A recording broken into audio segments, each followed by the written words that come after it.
Okay guys, so part 2 of day 2, we're going to go through installing a theme. So this is the same regardless whether it's a paid theme or a free theme. So we're going to go through installing a free theme, testing it out and looking at it, seeing how we like it. And just keep in mind that you don't have to choose a theme right away. So you can start to create all of your products and all of your collections and then assign a theme to your website afterwards if you like, or you can go ahead and do the theme first. So if you install a new theme, it won't erase any products and it won't erase any collections that you've already made, just so you know. So again, on the themes page in our dashboard, let's go to explore free themes. And for this one, we are going to do supply.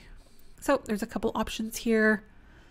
Got the light or the blue. I kind of like the light one, built for large catalogs. So it does go through some of the features of them. So feel free to go through some of the different free ones and click on the features as well. We're going to add this to the theme library. Taking a minute to load here.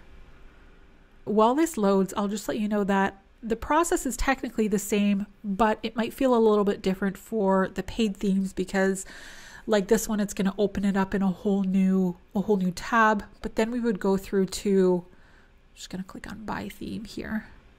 So this is the example for the paid ones. Buy theme, you would enter the billing. And then as soon as, this is because I don't have any billing attached to my account, but if billing was attached to your account, you would approve this charge.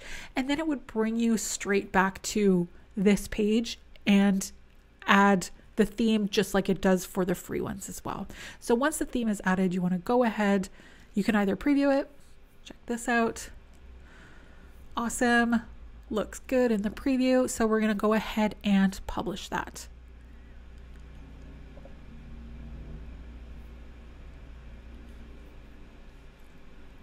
Great, and we're going to view our store. Of course, we don't have any products in it yet. So you can see that the theme has been changed, but you can also see that the products are still intact and the collections still exist there as well too. So keep that in mind. So it's basically the same process, whichever theme style you want to go with, whether it's paid or free from the Shopify marketplace.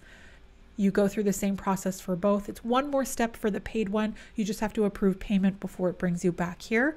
But if you get it from a third-party place like Out of the Sandbox, you would still go to this page to activate your theme, but instead of doing it straight through the Shopify marketplace, which is hooked into this dashboard already, you would go to upload theme, and there's going to be a zip file that that company sends you after you've made the purchase through them, and you would upload the theme here, and again, it's going to show up in the same place.